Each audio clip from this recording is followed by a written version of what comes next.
آ گئی کہ مختلف قسم کے حیوانات کا تذکرہ اور اس پر کتابیں. اب یہ جو سورۃ الفیل ہے یہ جو نازل ہوئی تو اس کا شان نزول کیا ہے، کیا موقع تھا، کس وجہ سے اس کے نزول ہوا ہے، کیا اہم واقعہ بیان ہوا ہے. اچھا پھر یہاں پہ ایک اور ترتیب بھی ذہن میں رکھیں.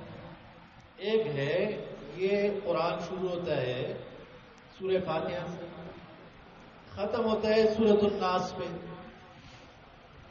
لیکن کیا یہ نازل بھی اس طرح ہوا ہے؟ نہیں سمجھ میں آ رہی. نازل بھی اسی طرح ہوا، پہلے سورہ فاتحہ نازل ہوا، آخر میں سورۃ الناس نازل ہوئی؟ نہیں. آپ سب جانتے ہیں سورۃ العلق کی پہلی 5 آیتیں پہلے نازل ہوئی. سورہ فاتحہ تو 5ویں نمبر پہ نازل ہوئی. یہ جو سورت ہے 19ویں نمبر پر نازل ہوئی ہے. گویا کہ ابتدائی اوقات ہے، ابتدائی زمانہ ہے نبوت کے اعلان کا. اور دراصل یہ جو اصحاب الفیل ہے ان کو اس واقعے کو سمجھنے کے لیے آپ یہ سمجھے 2 ملکوں کا، حبشہ کے بارے میں آپ لوگوں نے اکثر سنا ہے، پڑھا ہے. نجاشی بادشاہ وہاں کا تھا نا، اسامہ مسلمان ہو گیا تھا. اللہ کے رسول صلی اللہ علیہ وسلم ان کا غائبانہ نماز جنازہ پڑھا. ان کی تعریف کی تھی پہلے سے ہی کہ وہ بڑا عادل ہے، ہجرت کر کے وہاں چلے جاؤ. تو مدینہ سے پہلے ہجرت کہاں ہوئی تھی؟ حبشہ کی. وہ حبشہ کون سا ملک ہے آج کل؟ یہی ایتھوپیا ہے، ایریٹریا، یہ ملک ہے حبشہ. دوسرا جو ملک ہے یمن، یہ جو سعودی کے ساتھ معاملات چل رہے ہیں، آپ لوگ اکثر سنتے ہو حوثی قبائل یہ وہ جہازوں وغیرہ پر حملے کر رہے ہیں. یہ شپ والوں کو زیادہ پتہ ہوگا کہ بھائی خطرے کی جگہ سے جا رہے ہیں. تو یہاں پر یمن میں ذونواس بادشاہ تھا، اور یمن کے اندر وہ عیسائی جو مسلمان تھے، جو مومنین تھے، یعنی صحیح ایمان والے تھے عیسیٰ علیہ السلام پر اور انجیل پر، ان پر انہوں نے انتہائی ظلم ڈھایا. اور آپ سب جانتے ہیں وہ واقعہ اصحاب الاخدود کا واقعہ، جس کے بارے میں پوری سورت نازل ہوئی ہے. کون سی؟ سورۃ البروج. کہ خندق کے اس ظالم بادشاہ نے کھود لی، اس کے اندر لکڑیاں وغیرہ اور آگ بھڑکانے والی چیزیں ڈالی، اور پھر ایک ایک مسلمان کو پکڑ کے اس آگ میں ڈالتا گیا ان کی پوجا. تو وہ اصحاب الاخدود خندقوں والے، اور اللہ تعالیٰ نے اسی آگ سے ان لوگوں کو ہلاک بھی کر دیا. پھر وہ ظلم ہوا. اسی میں وہ مشہور حدیث ہے نا کہ ایک ماں تھی، اس کے ساتھ گود میں چھوٹا بچہ تھا جو ابھی باتیں بھی نہیں کر سکتا تھا، دودھ پیتا بچہ. جب اس کو حکم ہوا کہ آگ میں چھلانگ لگاؤ، یہ ہچکچائی کہ میرے ساتھ چھوٹا معصوم بچہ ہے. وہ بچہ جو بات نہیں کر سکتا تھا اللہ تعالیٰ کے حکم سے بات کرنے لگا، اور وہ کہنے لگا چھوٹا بچہ، یا اماہ اصبری فإنک علی الحق، اے ماں صبر کر تو حق پہ ہے. یعنی آگ میں کود جا، کوئی مسئلہ نہیں، ڈرو نہیں، مجھ پہ نہ ڈرو. تو یہ جو ظلم ہوا، بے انتہا ظلم ہوا، تو ہر ظالم پر اللہ تعالیٰ ظالم مسلط کرتا ہے. ظالم، یہ بات یاد رکھو، قرآن میں یہ بات واضح طور پہ لکھی ہوئی ہے کہ ظالم کو پہلے اللہ تعالیٰ ظالم کا دوست بناتا ہے اور پھر ظالم سے ہی ظالم کو مارتا ہے. ظالم کا دوست تو بن گئے لیکن یہ ظالم مارے گا بھی. وَكَذَلِكَ نُوَلِّي بَعْضَ الظَّالِمِينَ بَعْضًا بِمَا كَانُوا يَكْسِبُونَ. اب یہاں پہ حبشہ سے بادشاہ آ گیا, اس نے فوج بھیجی. بادشاہوں کے الگ الگ خطاب تھے, جیسے مصر کے ہر بادشاہ کو فرعون کہا جاتا تھا,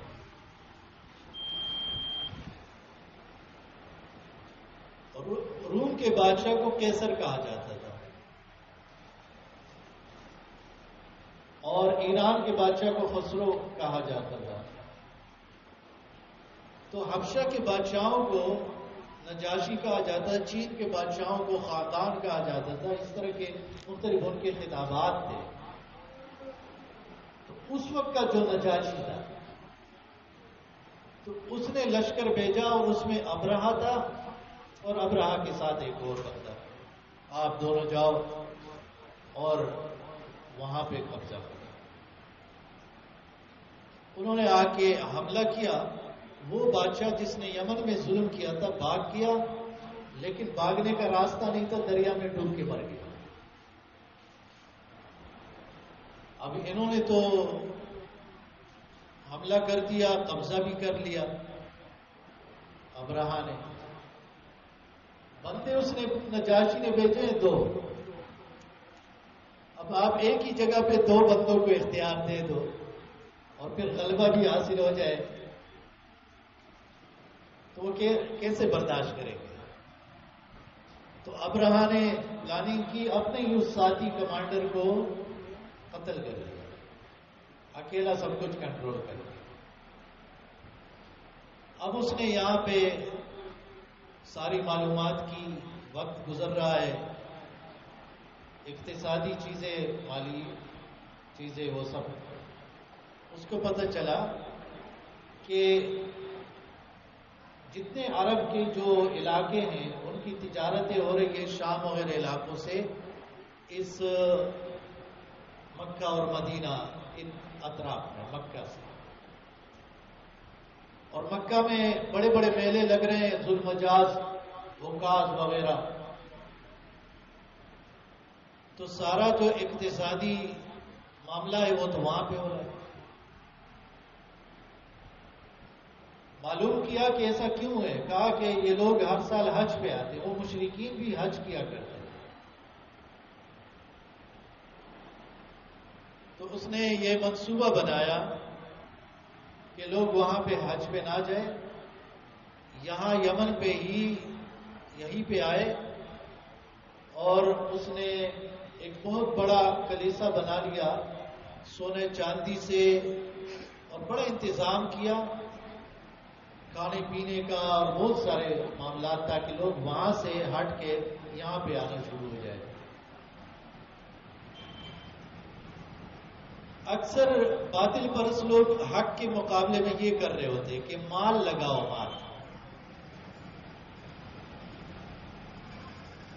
قرآن میں ہے, مشرکین کہا کرتے تھے لا تنفقوا علی من عند رسول اللہ حتی ينفضوا, یہ جو صحابہ ہے ان کو دینا بند کر دو, یہ دین چھوڑ دیں گے. جیسے آج کل لوگ کہتے ہیں اس مولوی کو کچھ دو نہیں, یہ کچھ نہیں کرے گا, درس ورس سب چھوڑ دے گا. اللہ کے فضل سے وہ کر رہا ہوتا ہے, کوئی اس کے ساتھ تعاون کرے یا نہ کرے. تو حق پرست لوگوں کے حوالے سے ان لوگوں کا یہ خیال ہوتا ہے کہ ان سے مال چھین دو, مال کے دروازے بند کر دو, اپنے ہاں دروازے مال کے کھول دو, کھانے پینے کی اور مالی تعاون کی, تاکہ لوگ اس طرف آنا شروع ہو جائے. تو ہو سکتا ہے مال کی وجہ سے وقتی طور پر کوئی آ جائے, لیکن مال کے ذریعے لوگوں کو کب تک کنٹرول رکھو. لوگ اگر دل سے کسی کے ساتھ ہو سکتے ہیں تو وہ تب جب حق اس کے دل میں اتر جائے. اللہ تعالیٰ نے سورہ انفال میں کہا کہ اے نبی اگر آپ بھی زمین کے اندر جتنی چیزیں ہیں سارے خرچ کر ڈالو اور لوگوں کے دلوں کے اندر محبت پیدا کرنا چاہو تو آپ نہیں کر سکتے. جب نبی نہیں کر سکتا اور اتنا سارا مال و دولت خرچ کر کے بھی نہیں کر سکتا تو کوئی اور کیسے کرے گا. بہرحال اس نے یہ ایک تدبیر بنائی. اب ہوا کیا، یہ قریش باوجود یہ کہ مشرک تھے لیکن اپنے آپ کو ابراہیم علیہ السلام کے دین پر کہتے تھے اور اللہ کو ماننے والے تھے. اس پر اب تفصیل میں نہیں جاتا اور کیا کیا چیزیں مانتے تھے دین کی. مشرک تھے بس، باقی کافی ساری چیزیں مانتے تھے. تو ان میں سے کوئی بندہ کیا، اس کو بڑا غصہ ہے اور وہاں جا کے اس نے ابرہا نے جو کلیسا عبادت خانہ بنایا ہوا ہے اس میں پاخانہ بھی کیا، گندگی بھی پھیلائی اور ایک جگہ پہ آگ بھی لگا. اب دو اقوال ہیں کہ یا تو اس قریشی نے یہ کام کیا یا ابرہا نے کسی کے ذریعے یہ خود کرایا تاکہ مجھے حملہ کرنے کا جواز مل جائے. جیسے ابھی تک ایسا ہو رہا ہوتا ہے، خود کسی جگہ حملہ کروا دیتے ہیں تاکہ زیادہ وہ حملہ کرے، ہم جواز مل جائے اور چیزیں حاصل کریں، تسلط حاصل کریں. وہ کہتے اکثر کہتے رہے little pain for great gain, چھوٹی سی تکلیف بڑے فائدے کے. تو یہ ان کے طریقے ہوتے ہیں. بہرحال اس نے نجاشی کو بھی کہلا بھیجا کہ میں حملہ کرنے والا ہوں. 60,000 کا فوج تیار کر لیا اور ہاتھی بھی اپنے ساتھ کر لیا. اس لیے اس سورت کا نام ہے ہاتھی، الفیل. اور اس کے ہاتھی کا نام جو تھا، چونکہ عرب لوگ تھے وہاں پہ، تو ہاتھی کا نام رکھا گیا تھا محمود. اب نام کیسا رکھا ہے؟ بہرحال یہ لوگ آئے اور مقصد ان کا یہ تھا کہ مکہ کے اندر خانہ کعبہ جو ہے وہ گرائیں گے تاکہ وہ ختم ہو جائے اور پھر ہم یہاں پہ ہمارے لیے آسان ہو. اس سے یہ بھی معلوم ہوا کہ آج کے مشرکین کو بھی یہ ہضم نہیں ہو رہا کہ اتنا بڑا کاروبار بھی ہو رہا ہے. وہ اگر دین کا نہیں تو کہیں گے اتنے لوگ آ رہے ہیں، بڑا کاروبار چل رہا ہے، بڑا نظام چل رہا ہے، بڑا مال آ رہا ہے یہاں پہ سعودی میں، اس کو کسی طرح سے ہمارے ہاتھ میں آنا چاہیے. تو یہ لوگ چل پڑے ہیں اور ہاتھی اپنے ساتھ 8-10 ہاتھی بھی لے گئے. منصوبہ یہ بنایا کہ خانہ کعبہ کے جو پلرز ہیں، جو ستون ہیں، اس کے ساتھ بڑی بڑی زنجیریں باندھ کے ان ہاتھیوں سے باندھے، ہاتھی کھینچیں گے اس کو اور خانہ کعبہ گر جائے گا. اس طریقے سے گرائیں گے، یعنی اپنا ایک شو بھی دکھانا چاہ رہے ہیں. مشرکین کا یہ بھی ایک کامن معاملہ ہے. یہ حملہ کرتے ہیں کسی جگہ پہ، اس سے پہلے منصوبے بناتے ہیں، وہاں پہ جا کے چائے پئیں گے، وہاں پہ جا کے کھانا کھائیں گے، پھر چائے پلا بھی دیتے ہیں. یہ ان کے خیالات ہوتے ہیں، ہم یہ کریں گے وہ کریں گے.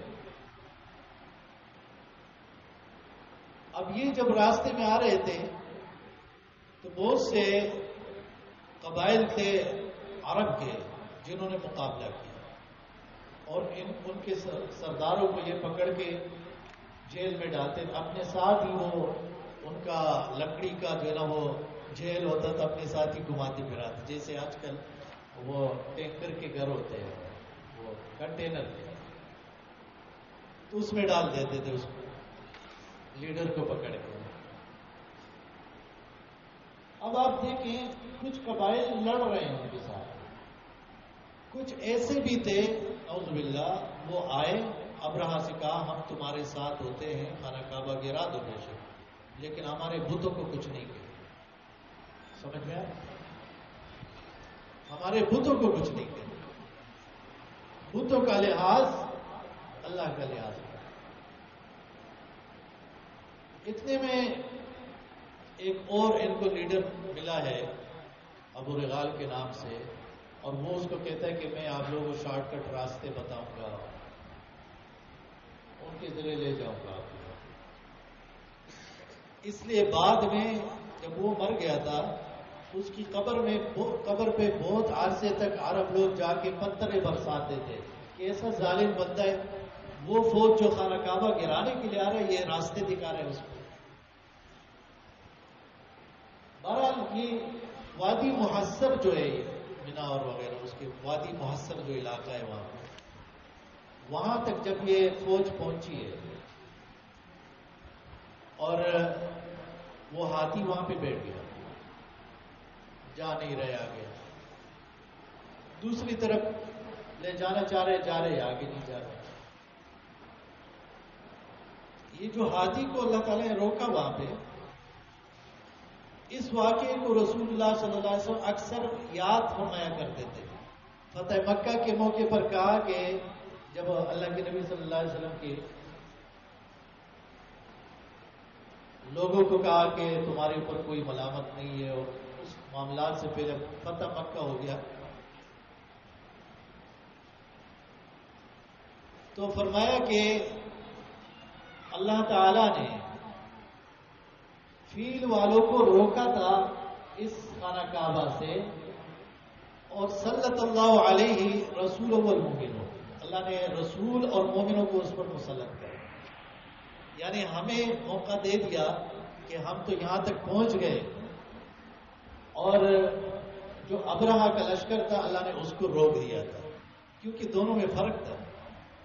نبی صلی اللہ علیہ وسلم خانہ کعبہ کو پاک کرنے آئے تھے، بتوں سے بچانے کے لیے، ابرہہ گرانے کے لیے آ رہا تھا۔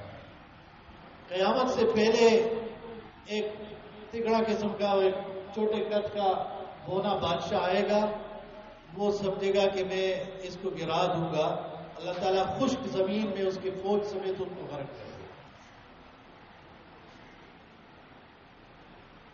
ایک مرتبہ صلح حدیبیہ کے موقع پر بھی جب نبی صلی اللہ علیہ وسلم کی غزوہ اونٹنی آگے نہیں جا رہی تھی، تو صحابہ نے کہا کہ یہ اڑ گئی ہے، اڑی کر رہی ہے، جا نہیں رہی، کوشش کرتے تھے لکڑی وغیرہ سے مارنے کی کہ یہ چلے، وہ جا نہیں رہی تھی۔ تو فرمایا کہ حابس الفیل نے، یعنی جس ذات نے ہاتھی کو روکا تھا اسی نے اس اونٹنی کو روکا ہوا ہے۔ تو واقعے کو یاد کیا کرتے تھے۔ یہ واقعہ ہوا تھا نبی صلی اللہ علیہ وسلم کے پیدائش سے تقریباً 50 دن پہلے۔ تو اس لیے جب نبی صلی اللہ علیہ وسلم 40 سال کے ہو گئے، پیدا ہو گئے، 40 سال کے ہو گئے، اس کے بعد نبوت ملی اور کچھ سالوں میں یہ صورت نازل ہوئی، تو وہ واقعہ ابھی بھی تازہ ہے لوگوں کے ذہنوں میں، بلکہ ایسے لوگ بھی ابھی زندہ تھے جنہوں نے اپنی آنکھوں سے یہ واقعہ دیکھا۔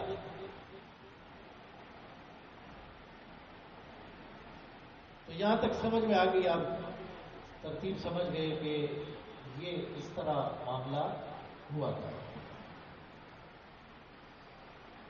اب یہاں پہ چونکہ قریش کم تھے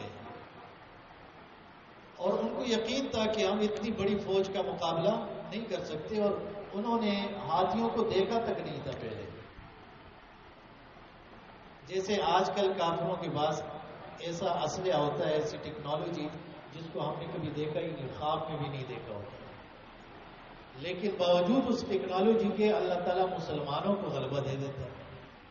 تو ان کے پاس ہاتھی تھے، سب کچھ تھا، لیکن اللہ نے ہاتھی والوں کو ہلاک کیا۔ تو اس وقت نبی صلی اللہ علیہ وسلم کا دادا عبد المطلب، اس کے 200 اونٹوں کو یہ پکڑ کے اس کے فوجی لے گئے وہاں،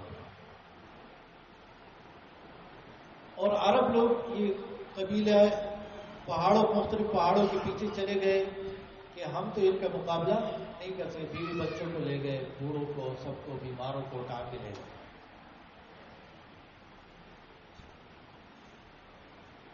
تو یہ عبد المطلب ان کے پاس آ گیا اور ابرہا نے جب اس کو دیکھا تو شخصیت سے کافی متاثر ہو گیا، باغ والا شخصیت، تخت سے اتر کے نیچے بیٹھ گیا اس کے ساتھ، کہا کہ بتاؤ کس لیے آئے ہو؟ تو اس نے کہا کہ میرے 200 اونٹ آپ نے قبضہ کیے ہوئے ہیں، تو وہ لوگوں کو اس نے کہا کہ میرے دل میں تو آپ کی بھی بڑی عزت آئی تھی، میں تو سمجھا کہ آپ لوگوں کے دین کا جو اصل مرکز ہے اس کو گرانے کے لیے آئے ہو، تو آپ اس کے حوالے سے بات کرو گے، آپ اونٹوں کی بات کر رہے ہو کہ میرے اونٹ دے دو۔ تو اب دیکھو عبد المطلب نے اس وقت کہا کہ اونٹ میرے ہیں، میں اس کا مالک ہوں، تو میں اپنی ملکیت پوچھنے کے لیے آیا ہوں، یہ مجھے دے دو، اور اس گھر کا ایک مالک ہے، وہ اس کا پوچھنے گا، وہ اس کی حفاظت کرے گا۔ اس نے اونٹ دے دی اور کہا کہ چلو دیکھتے ہیں، یہ کوئی مجھ سے بچا نہیں سکتا، لے جاؤ۔ عبد المطلب واپس آئے، اس کے ساتھ کچھ اور بھی سربراہ تھے عرب کے، اور انہوں نے بھی اس کو نصیحت کی کہ نہیں کرو ایسا، ہلاک ہو جاؤ۔ تو خانہ کعبہ کے پاس آ کے انہوں نے دعائیں بھی مانگی اور پھر چلے گئے۔ اب اتنے میں اللہ تعالیٰ نے پرندے بھیجے، پرندوں کا نام معلوم نہیں کہ کون سے پرندے تھے، یہ ابابیل اردو لفظ نہیں، یہ عربی ہے۔ ابابیل کا مطلب ہے جھنڈ کے جھنڈ، ٹولیوں میں پرندے آ گئے، ابابیل پرندے کا نام نہیں تھا۔ پرندے آئے، انہوں نے ایسے پتھر پکڑے ہوئے تھے جیسے اتنے معمولی چھوٹے چھوٹے، جیسے دال کے دانے کے برابر،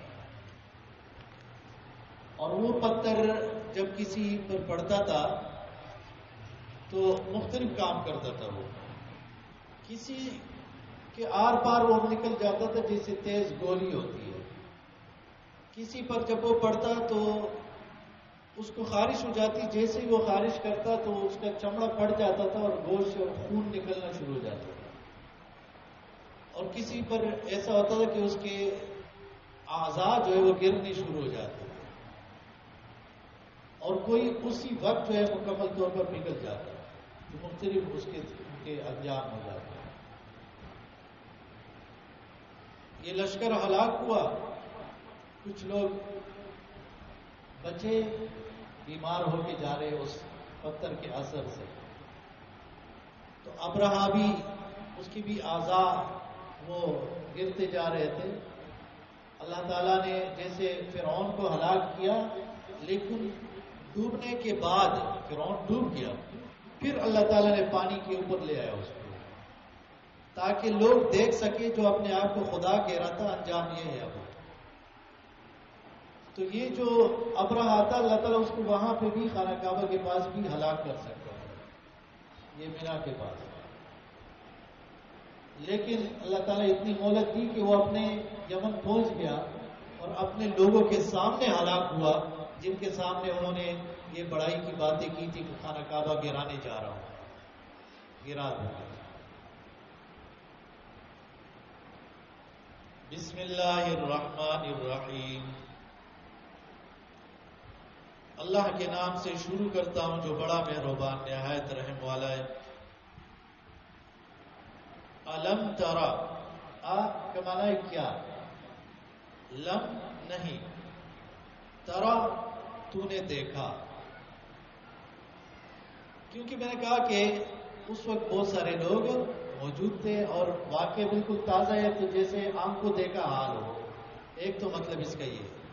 دوسرا علم ترا کا مطلب ہوتا ہے کہ علم تعلم، کیا تو نہیں جانتا، جیسے قرآن میں ہے کہ کیا ان لوگوں نے دیکھا نہیں کہ کیسے پچھلے لوگوں کو میں نے ہلاک کیا۔ تو مکہ کے لوگوں نے دیکھا تھا کہ عاد و ثمود کیسے ہلاک ہوئے، دیکھا تو نہیں تھا نا، لیکن جانتے تھے، تو مراد دیکھنے سے جاننا ہے۔ یا قرآن میں سورہ یاسین میں ہے اولم یر الانسان انا خلقناه من نطفة فاذا هو خصیم مبین، انسان دیکھتا نہیں ہے کہ اس کو ہم نے نطفے سے پیدا کیا پھر جھگڑے کرتا ہے۔ پیدائش آپ کی نطفے سے ہے اور تکبر دیکھو اپنا۔ تو کسی انسان نے دیکھا ہے اپنے آپ کو پیدا ہونا؟ کسی نہیں دیکھا، لیکن مراد اس کے جاننا. کیا انسان جانتا نہیں ہے؟ اپنی حقیقت نہیں جانتا ہے.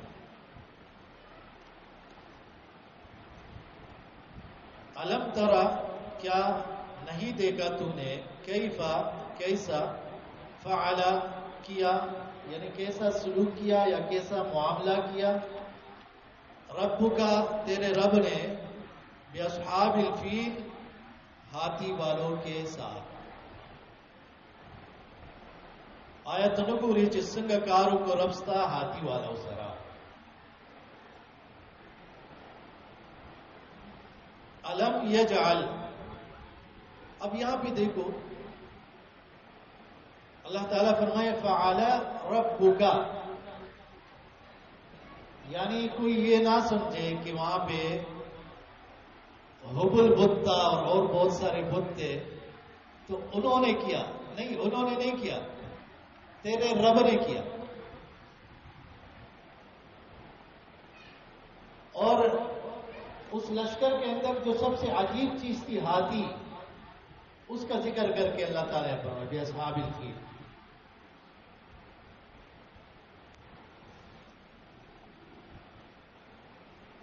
علم یجعل، کیا نہیں کر دیا اللہ تعالی نے، کیدہم، ان کا داؤ، ان کا چال، فی تضلیل، بیکار، ناکام. اچھا، یہ کلم کھلا حملہ تھا. اللہ تعالیٰ نے اس کو قید کیوں کہا؟ قید تو خفیہ سازش کو کہتے ہیں. کیدہم، چال، یہ چال جو ابرہا نے چلی اللہ تعالیٰ نے اس کو ناکام کر دیا، بیکار کر دیا. قید کیوں کہا؟ اس لیے کہ یہ جنگ بظاہر ہمیں ایک طرح کی دکھائی دے رہی ہوتی، لیکن حقیقت میں پیچھے اور بہت ساری چیزیں ہوتی ہیں جو عام لوگوں کو پتہ ہی نہیں ہوتی. جیسے اس نے کیا کیا، ذی الحجہ کا انتخاب کیا، مہینے کا. حرمت والا مہینہ ہے، عرب لوگ اس حرمت والے مہینوں میں لڑائی نہیں کرتے، چلو اس میں جاؤ. پھر کون سا دن انتخاب کیا؟ قربانی والا دن، کے لوگ قربانیوں میں مصروف ہوں گے، اس میں لڑائی کر لیں گے. پھر پیچھے بظاہر اس نے یہ کہا کہ ہمارے کلیسا کی بے عزتی ہوئی ہے، اس میں آگ لگائی گئی، گندگی پھیلائی گئی، اس کا بدلہ لینے آ رہا ہوں. لیکن خیال کیا تھا کہ جو تجارتی مراکز ہے اس پہ قبضہ کر لو گے، تجارت ہماری طرف یمن منتقل ہو جائے گی. تو اس لیے سازش ہو گئی، تدبیر ہو گئی، چال ہو گیا، داؤ ہو گیا. فی تضلیل، گمراہی میں، یعنی اللہ نے ان کی داؤ کو گمراہ کر دیا. کیا مطلب؟ یہ داؤ جس طرف جانا چاہیے تھا اس طرف نہیں گیا، دوسری طرف چلا گیا. گمراہ، راہ گم کر دیا، نہیں، ناکام ہو گئے، بیکار کر دیا. علم یجعل کیدہم فی تضلیل، آیا نہیں دے کر زولے سازش ددی، بیکار و ناکام چل ددی. وَأَرْسَلَ، اور بھیجا اللہ تعالی نے، علیہم، ان پر، طیرن، پرندے، ابابیل، جھنڈ کے جھنڈ. اب دیکھیں، یہ اللہ تعالیٰ کا بڑا عجیب نظام ہے. جو جتنا زیادہ تکبر کرتا ہے اتنی ہی معمولی چیز سے اللہ ان کو ہلاک کر دیتا ہے. جیسے نمروز کو مچھر سے ہلاک کر دیا.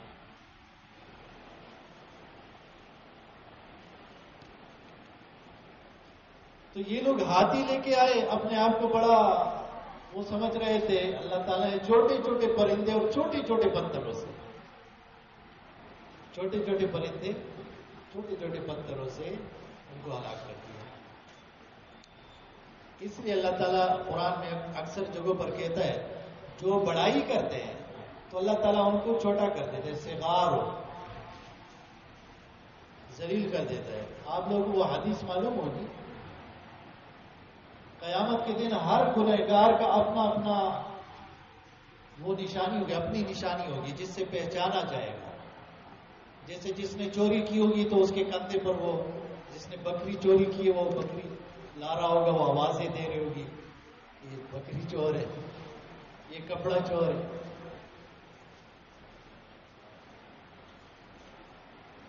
تو جس نے غداری کی اس کا جھنڈا لگا ہوگا. تو جو متکبر لوگ ہیں، جو تکبر کرتے ہیں، تکبر یعنی جو لوگوں کو حقیر سمجھتے ہیں، حق کا انکار کرتے ہیں، اللہ تعالیٰ ان کو پریس کر دے گا. ہوگا انسان لیکن چیونٹیوں کی طرح، چیونٹیوں جیسا ہوگا. کچھ سمجھ میں آ رہی بات؟ ہوگا انسان چیونٹیوں جیسا، چھوٹا معمولی سا، تاکہ لوگ اس کے اوپر پھرتے رہے. بڑا بن رہا تھا، اللہ نے کتنا چھوٹا کر دیا. المتکبر، تکبر والا ذات صرف اللہ تعالیٰ ہے، اور کسی کے لیے تکبر نشانی نہیں ہے. جو اپنے پیٹ میں گٹر لے کے ہر وقت گھوم رہا ہوتا ہو، وہ کیوں تکبر کرے؟ اس کے لیے تکبر کی کوئی تک ہی نہیں بن رہا.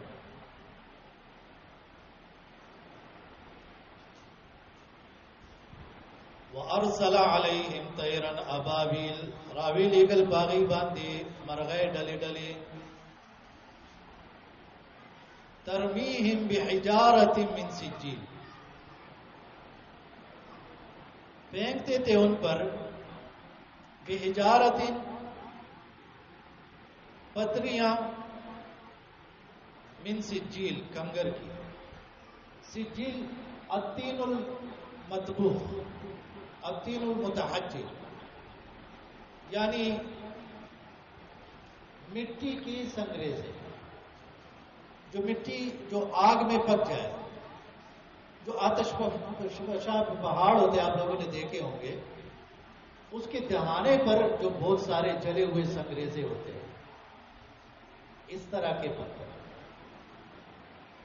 گویا کہ یہ پتھر اللہ تعالیٰ نے ان کے لیے خاص طور پہ بطور عذاب تیار کیا.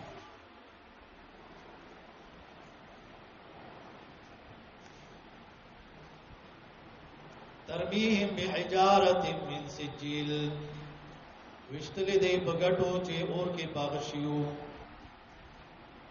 فجعلہم کعصف مأکول، تو کر دیا اللہ تعالیٰ نے ان کو کعصف، بھوسے کی طرح، مأکول، کایا ہوا. اب یہاں پہ دیکھو، میں نے کہا نا کہ ذلیل ہو جاتے ہیں. دو طرح کی ان کی حالت ہو گئی. ایک آپ نے دیکھا ہوگا کہ جو جانور ہوتے ہیں اور چارہ کھاتے ہیں تو جو رہتا ہے اس کا جو حشر ہو جاتا ہے، بہت برا لگ رہا ہوتا ہے.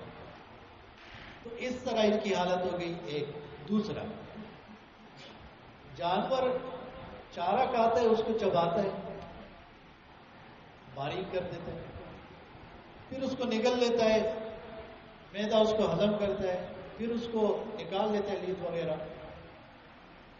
اب وہ خشک ہو کے بالکل ریزہ ریزہ ہو جاتا ہے، تو گندگی ہے، بدبو ہے، ریزہ ریزہ ہو گئے. ان کی لاشیں ایسی بدبودار ہو گئی، ایسی خراب گل سڑ، ایسے ان کی برا انجام ہو گیا ان کی لاشوں. فجعلہم کعصف مأکول، نوی گردل پشان دبوسو خوڑل شو. تو یہ ہو گیا سورۃ الفیل کا مختصر ترجمہ اور تھوڑی سی وضاحت. اب میں چاہتا ہوں کہ میں ایک مرتبہ دوبارہ اس کا صرف ترجمہ پڑھوں، اور آپ لوگوں میں سے، آپ بھائیوں میں سے جو بھی جس کو لگے کہ مجھے یاد ہو گیا، بس صرف وہ ہاتھ کھڑا کر دے گا، میں درس ختم کر دوں گا.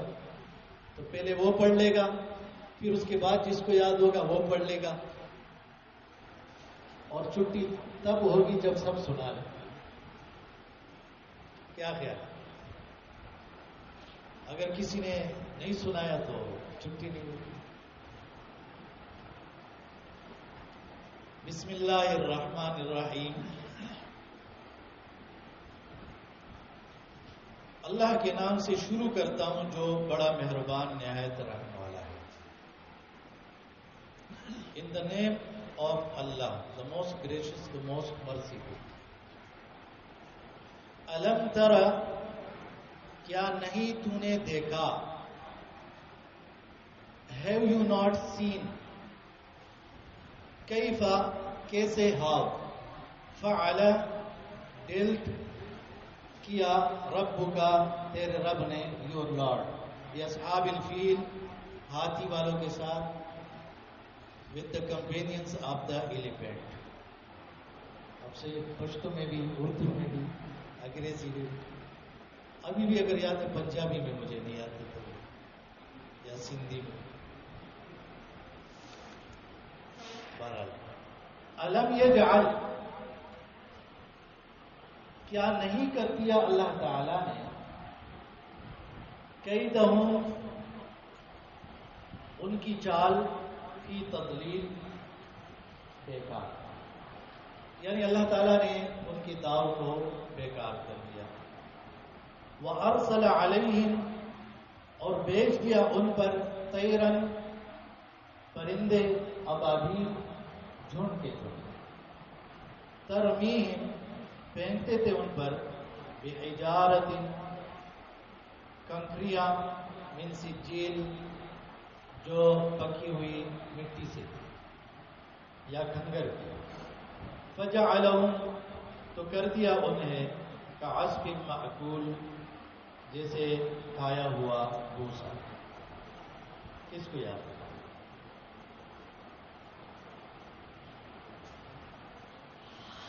یاد ہے بس ٹھیک ہے. اچھا میں آپ لوگوں کو یہ انتخاب دیتا ہوں. جس بھی زبان کو کسی کو یاد ہے وہ سنا سکتا ہے. ضروری نہیں کہ اردو میں سنائے. کسی بھی زبان میں اپنی زبان میں آپ کو یاد ہے بس سنائے. لیکن سنائے بغیر نہیں. توجہ سے سنو.